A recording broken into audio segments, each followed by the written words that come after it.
نہیں تیرا نشیمن قصر سلطانی کے گنبد پر، تو شاہی ہے بسیرا کر پہاڑوں کی چٹانوں میں۔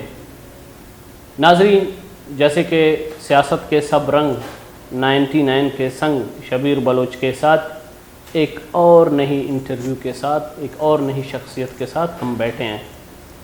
آج کا جو ہمارا اہم اور آنریبل گیسٹ ہے، جن کا تعلق کوئٹہ بلوچستان سے ہے، اور میں دل کی عطا گہرائیوں سے محترم ہارون ریسانی صاحب کو اپنے اس شو میں ویلکم کرتا ہوں، اور بلکہ میں آپ کو ان کا انٹروڈکشن بھی بتاتا چلوں کہ جو کہ میر ہارون ریسانی صاحب ایک سوشل ایکٹیوسٹ بھی ہیں، ایک یوتھ لیڈر بھی ہیں، اور ایک گورنمنٹ آفیسر بھی ہیں، اور ساتھ ساتھ موٹیویشنل اسپیکر بھی ہیں، اور لیکچرر بھی ہیں وزٹنگ یونیورسٹی آف بلوچستان میں۔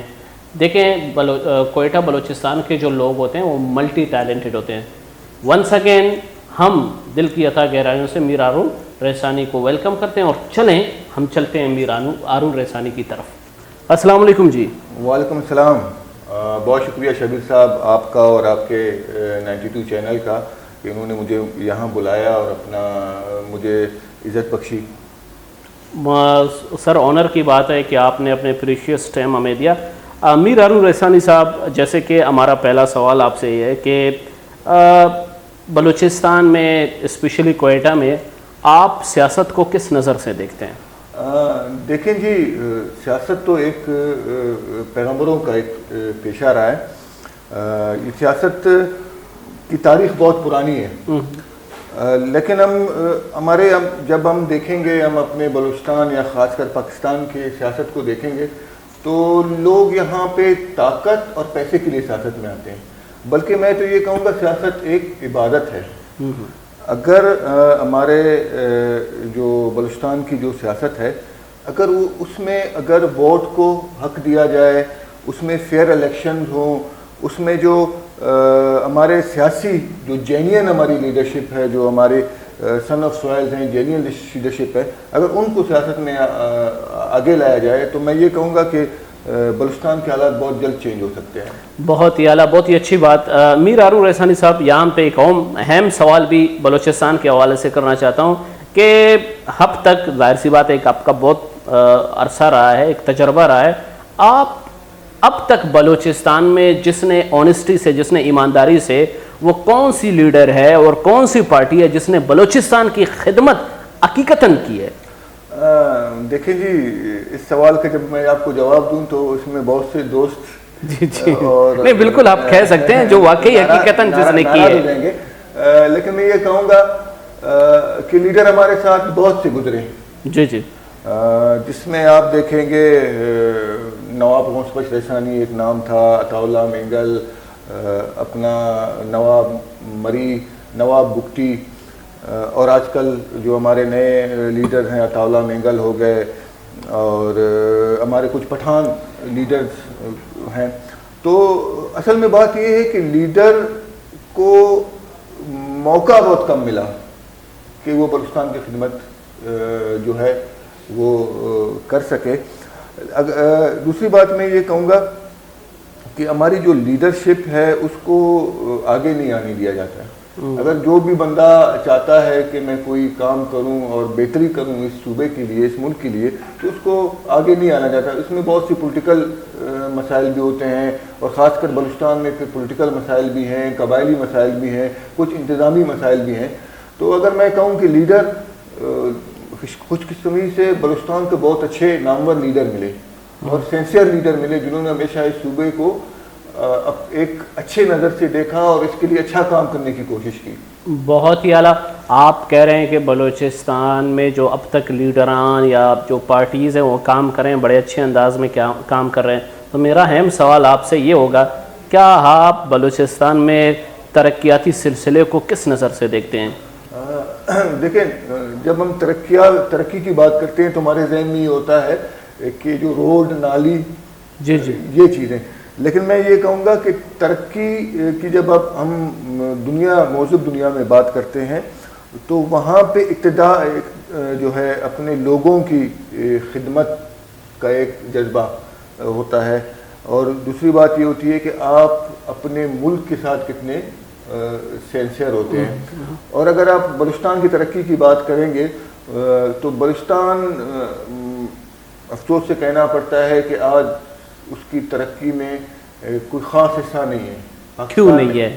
آپ کا بڑا اچھا فیملی بیک گراؤنڈ ہے, پولیٹیکل حوالے سے دیکھا جائے تو یہ سوال آپ سے تو میں لازمی کروں گا کہ بلوچستان کا جو ترقیاتی نظام ہے وہ اب تک کیوں بہتر نہیں ہے؟ ہاں دیکھیں, اگر میں اپنی جب پولیٹیکل نواب اسلم ریحانہ جس ٹائم آئے جی جی, تو میں یہ کہوں گا کہ ہاں چلو ٹھیک ہے, انہوں نے اگر کوئی زیادہ بہتر طریقے سے وہ کام نہیں کر سکے یا ان کو کام کرنے نہیں دیا گیا, یا دیکھیں بلوچستان میں ہمیشہ کولیشن گورنمنٹ بنتی ہے. ابھی آج بھی آپ دیکھیں گے جب کولیشن گورنمنٹ بنتی ہے تو اس میں بہت سے مسئلے مسائل ہوتے ہیں, آپ کو بہت سی چیزوں کو دیکھنا پڑتا ہے, آپ کو بہت سی چیزوں کو سوچنا پڑتا ہے کہ کوئی, کیونکہ ہمارے درمیان جو ہے جب خلا ہوتی ہے تو اس خلا کو بہت سے دوسرے عناصر ہیں جو اس کو استعمال کرنے کی کوشش کرتے ہیں. تو میں یہ کہوں گا, اگر آپ جو اس طرح آپ نے کہا, جس طرف آپ کا اشارہ تھا میں سمجھ گیا کہ نواب اسلم ریحانہ 5 سال چیف منسٹر رہے, تو میں یہ کہوں گا کہ اگر انہوں نے اس صوبے کو فائدہ نہ دے سکے لیکن انہوں نے نقصان بھی نہیں دیا. بالکل ٹھیک ہے. آپ کا NSC ایوارڈ پیپلز پارٹی کے دور میں انہی کی سربراہی میں ہوا. آپ کا جو ریکوڈک پروجیکٹ جو کہ بہت بڑا پروجیکٹ ہے وہ آئی لائٹ جو ہے ان کے دور میں ہوا ہے. تو یہ بھی جس طرح سینڈک ہمارا چل رہا ہے یہ آج ہمارے ہاتھوں سے نکل جاتا. آپ کا جو CPEC ہے وہ انہی کے اس میں انہوں نے گوادر کا جو پورٹ تھا, آپ کو یہ بتانا چلوں کہ وہ سنگاپور کے پاس تھا پہلے, انہوں نے سنگاپور کا کانٹریکٹ جو ہے ان سے ختم کیا کیونکہ وہ وہاں پہ کام نہیں کر رہے تھے, تو انہوں نے اس کو جو خالی ہو کے پھر بعد میں جب گورنمنٹ آئی انہوں نے چائنیز کو یہ پورٹ دے دیا.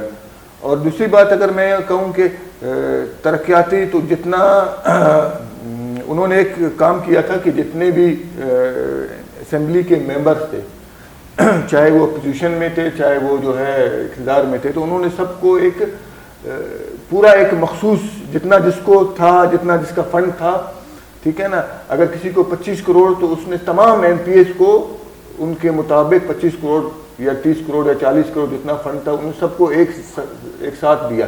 تو اب یہ ہمارے کچھ جو MPA حضرات ہیں تو ان کو بھی چاہیے تھا کہ اس چیز کو صحیح جگہ پہ لگاتے. تھینک یو سو مچ میر ہارون صاحب.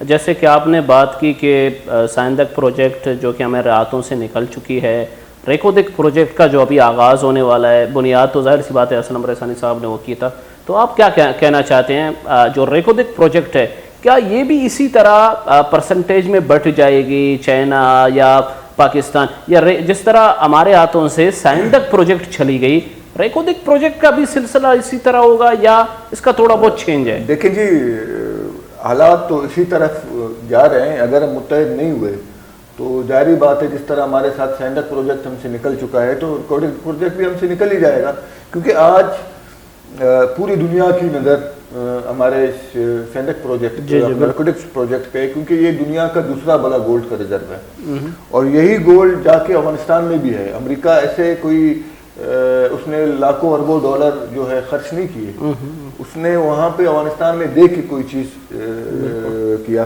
تو میں یہ کہوں گا کہ اگر ہم متحد نہ ہوئے تو یہ ہمارے ہاتھوں سے نکل جائے گا.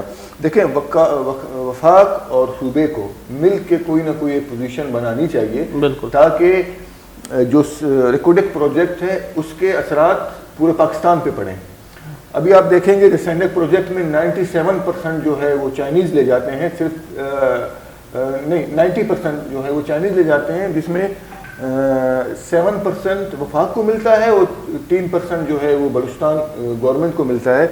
تو آپ 3% کے حساب لگائیں آپ تو خود وہاں میرے خیال سے کوئی کسی بھکاری کو بھی اس طرح نہیں دیتا ہے اگر ایک حساب سے کسی اور کنٹری میں دے کے. آپ تو اس علاقے کے رہنے والے ہیں. جی جی بالکل صحیح فرمایا. اگر یہ 3% چاغی ڈسٹرکٹ پہ بھی لگ جاتے.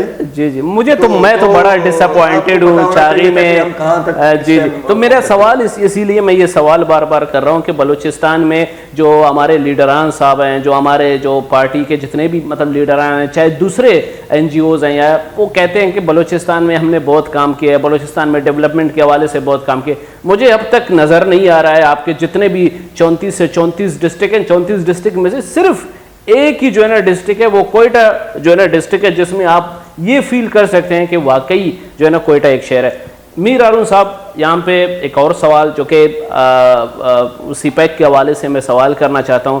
سی پیک تو پورے پاکستان کو ایک بڑا سا جو ہے نا ایک ڈیولپمنٹ کنٹری بنانے جا رہا ہے اور لگژریس کنٹری بنانے جا رہا ہے. تو آپ کیا کہتے ہیں کہ سی پیک کا بھی رخ دوسرے صوبوں کی طرف ہوگا, یا جو سی پیک کا رخ ہے وہ بلوچستان میں نمایاں کردار ادا کرے گا؟ آپ کا کیا رائے ہے اس کے اوپر؟ دیکھیں جی, پہلی بات یہ ہے کہ سی پیک کا جو بنیاد ہے وہ تو بلوچستان ہی ہے, لیکن میں بلوچستان کی تو بنیاد ریکودو کی بلوچستان کی بنیاد ہے, سائندک بھی بلوچستان کی بنیاد ہے, اور بھی بہت سارے پروجیکٹ ہیں, مگر بنیاد اس جگہ میں نہیں ملی ہے. وجہ کیا ہے؟ دیکھیں, دنیا کی ایک چیز میں آپ کو بتاؤں, جہاں سے پروجیکٹ شروع ہوتا ہے پہلے وہاں پہ ڈیولپمنٹ ہوتی ہے, لیکن واحد ہمارا سی پیک ہے جہاں گوادر کی کوئی ڈیولپمنٹ نہیں ہے. جی ٹھیک ہے, آپ کے جتنے روڈ بنے ہیں وہ چائنا سے ہوتے ہوئے گوادر آ رہے ہیں. بالکل, واحد یہ روڈ گوادر سے ہوتے ہوئے چائنا میں جائیں. آپ کو یہ پتا ہونا چاہیے کہ اس ٹائم چائنیز نے $80 بلین پاکستان کو اس کے بدلے میں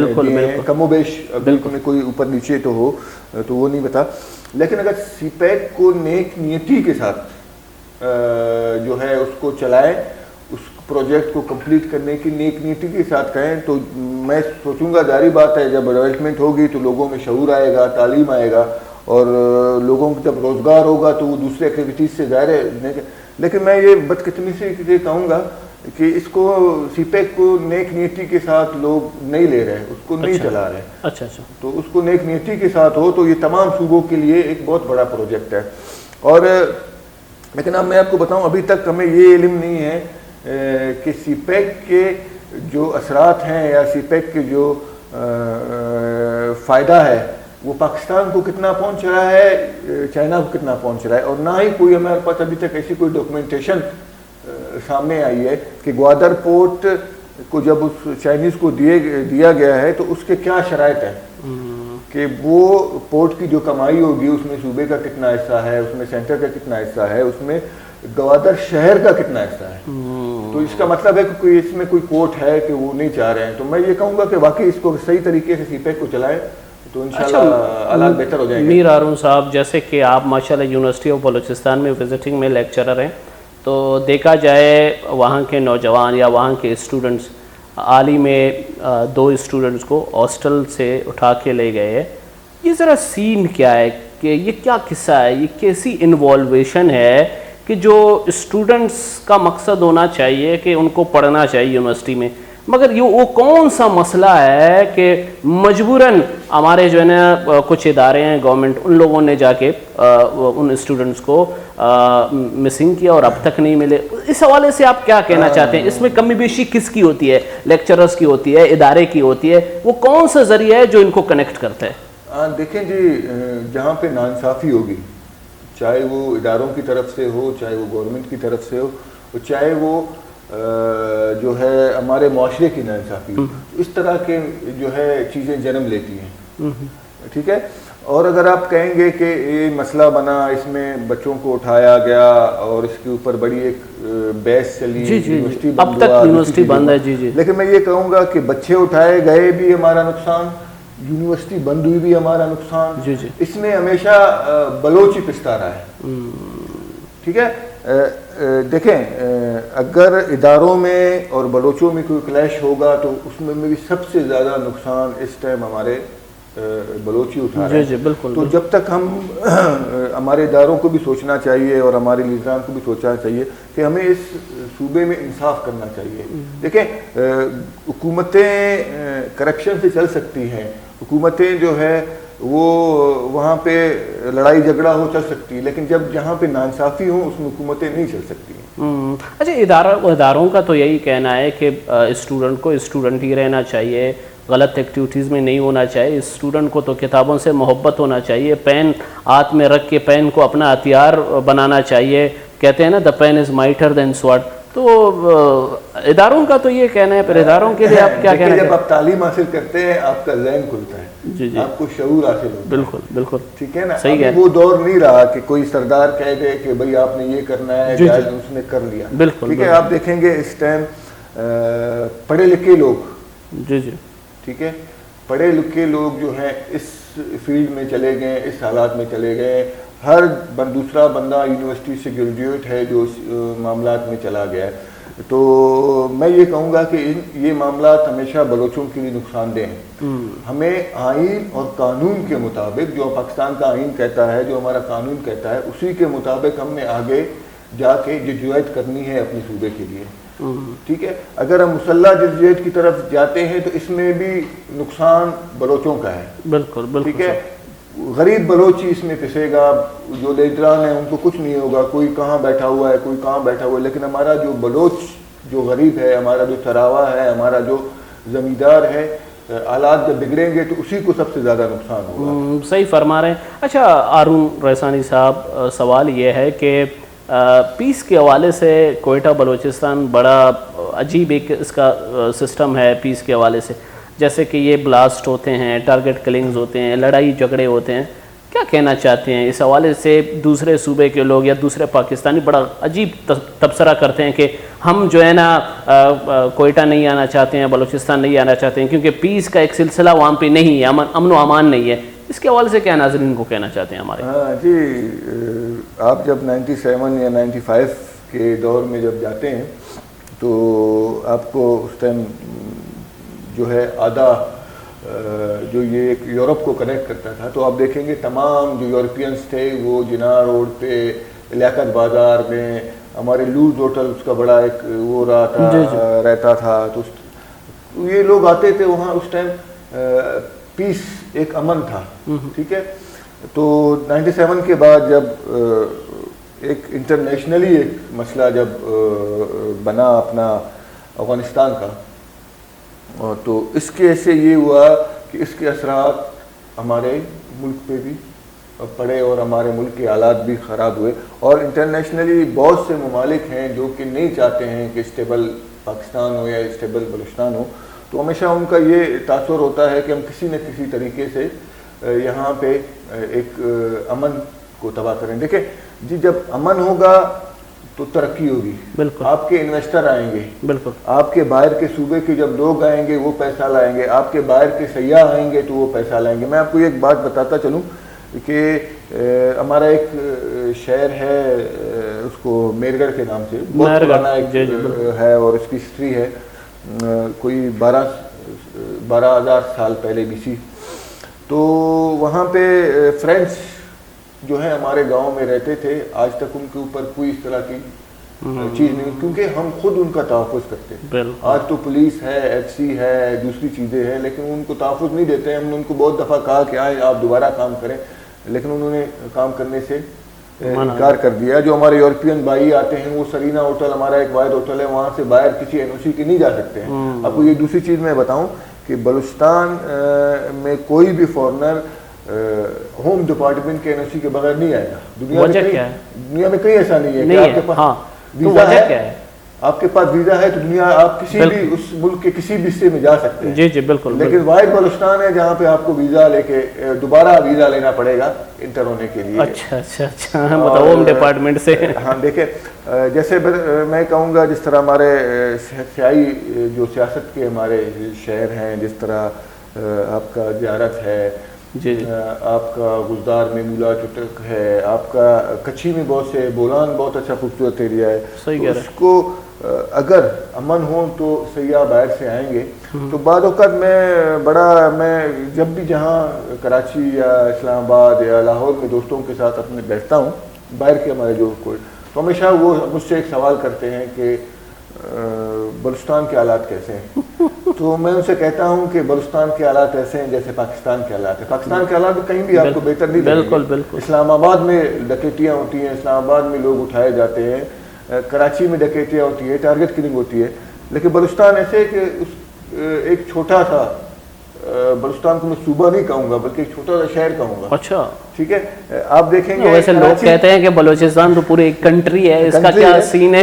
آبادی کے لحاظ سے میں کہوں, اچھا آبادی کے لحاظ سے کہ کراچی کا تیسرا حصہ ہے بلوچستان. آج کراچی کا کم از کم و بیش میں کہوں گا 6 کروڑ سے زیادہ آبادی ہوگی, اور ہم جائز ناجائز بلوچ, پٹھان, براوی, سندھی, سرائکی سب کو ملا کے ہم 1.5 کروڑ ہیں. جی جی بالکل صحیح کہہ رہے ہیں. اس کے حساب سے تو آپ اس کو کہیں گے کہ ایک اچھا میر ہارون صاحب, جیسے کہ آپ لوگوں کے ساتھ افغانستان بارڈر کنیکٹ ہوتی ہے, ساتھ ساتھ ایران بارڈر کنیکٹ ہوتی ہے, بارڈر کا جو سلسلہ ہے اس کے بارے میں آپ کیا کہنا چاہتے ہیں؟ وہاں کے جو لوگ ہیں بارڈر سے بڑے ادھر کے سیکورٹی سے بڑا گلا شلا کرتے ہیں, ان کو آپ لوگوں نے اب تک کتنا لیڈ کیا ہے؟ دیکھیں, اگر آپ اس کو اٹھائیں, ہسٹری کو اٹھائیں, تو ہمارے درمیان ایران اور افغانستان کے درمیان کوئی بارڈر کا کوئی اتنا بڑا مسئلہ نہیں رہا ہے. بالکل یہ بارڈر کھلا رہا ہے, سیاست کے لیے کھلا رہا ہے, یہ اپنا کاروبار کے لیے کھلا رہا ہے,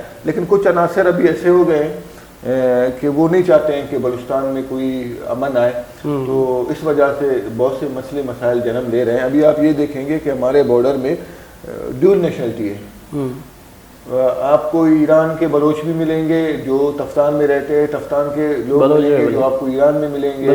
آپ کے بہت سے ایسی قومیں ہیں جو آدھا بلوچستان میں ہیں, آدھا ایران میں. بالکل ٹھیک ہے, آپ کے افغانستان کا ایسا بارڈر ہے جہاں پہ ایک بندہ, ایک بھائی پاکستان کے بارڈر اس میں رہ رہا ہے اور ایک افغانستان میں رہ رہا ہے. بالکل صحیح فرما. تو یہ چیزیں جب بارڈر, یہ انٹرنیشنلی جو ہے ایک مسئلہ ہے ہمارے بارڈرز کا, اور کیونکہ دیکھیں جب آپ کے ہمسائے کا تعلقات آپ کے ساتھ ٹھیک نہیں ہوں گے جی تو آپ کے ملک کے حالات ٹھیک نہیں ہوں گے. دنیا میں کہیں بھی آپ دیکھیں گے تو لوگ جو جتنے بھی ممالک ہیں تو وہ یہ چاہتے ہیں کہ ہمارے ہمسایوں کے ساتھ تعلقات ٹھیک ہوں. کیونکہ اگر میں آپ کو ایک مثال دوں گا, آپ کے ہمسائے جب ٹھیک ہوں گے تو وہ آپ کے دشمن کو پناہ نہیں دیں گے. بالکل, ان کے ساتھ آپ کے تعلقات ٹھیک ہوں گے, دشمن کو وہ پناہ نہیں دیں گے. جو آپ کا جو دشمن ہے وہ 100 گھر چھوڑ کے آپ کے طاق میں رہے گا. جب آپ کے ہمسائے آپ ان کو پناہ دیں گے تو آپ کے گھر کے سامنے ہی ہے, ہمسائے کے پاس کون آ رہا ہے کون جا رہا ہے آپ تو اس کو چیک نہیں کر سکتے. بالکل, سب سے زیادہ آپ کی جو حفاظت ہے وہ آپ کا ہمسایہ کر سکتا ہے. بالکل بالکل بالکل صحیح فرمایا. ہارون صاحب, بلوچستان کے سیاست کا جو ایک سلسلہ ہے اس سلسلے میں بلوچستان کے نوجوانوں کا کیا کردار ہے؟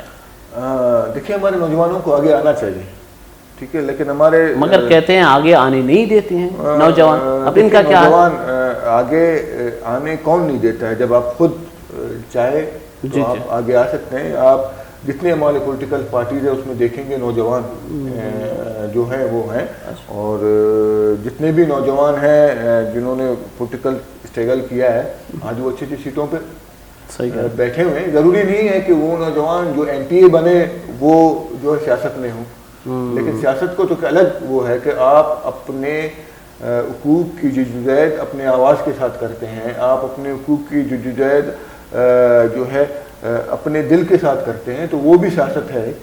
لیکن ہم بڑی, میں آپ کو بتاؤں گا, ہمارے لوگ یہ کہیں گے کہ ہاں بھائی میں MPA بنوں گا تو میں سیاستدان ہوں. MPA بننا کوئی سیاست نہیں ہوتا. بہت سے ایسے لوگ ہیں جو MPA نہیں بن سکے لیکن سیاست میں ان کا بڑا نام ہے, آج بھی ان کی بات جانی جاتی ہے, آج بھی ان کو ٹاک شوز میں بلایا جاتا ہے, آج بھی ان کو جو ہے بٹھایا جاتا ہے, ان سے باتیں.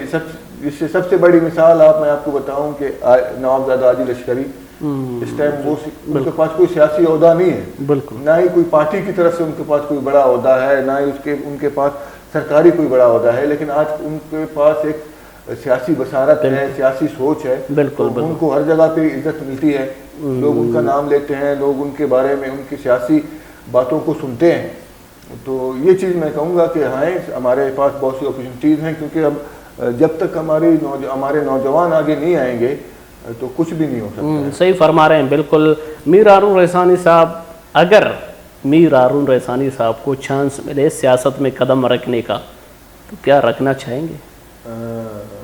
انشاءاللہ اگر ایسا کوئی موقع ملا اور سیاسی لوگوں کو عزت ملی تو انشاءاللہ. وہ کون سی پارٹی ہے جسے آپ زیادہ پسند کرتے ہیں؟